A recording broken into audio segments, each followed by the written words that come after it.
પૂજ્ય મોરારી બાપુએ જ્ઞાનને 7 પગથિયામાં વહેંચ્યું છે. દરેકે દરેક પગથિયા ખૂબ જ અગત્યના છે.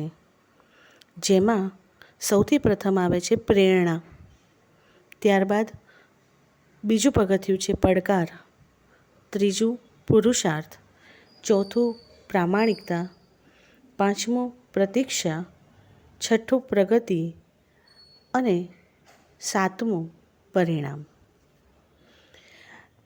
આ દરેક પગથિયાને જો પૂરી નિષ્ઠાથી નિભાવવામાં આવે તો ચોક્કસ તેનું પરિણામ એ સફળતારૂપી જ બનશે.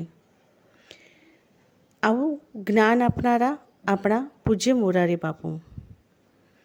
કહેવાય છે કે તમે કેટલા જ્ઞાની છો તે અગત્યનું નથી, પરંતુ તમારા જ્ઞાનરૂપી વારસાને તમે કેટલાને વહેંચી શકો છો અને કેટલાના જીવનને સફળ બનાવી શકો છો તે ખૂબ અગત્યનું છે.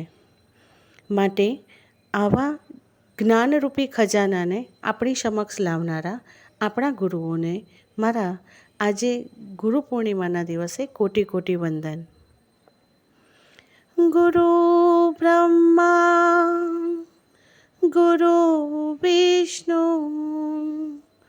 ગુરુદેવો મહેશ્વર ગુરુ સાક્ષાત પરબ્રહ્મ તસ્મૈ શ્રી ગુરુવે નમઃ. તસ્મૈ શ્રી ગુરુવે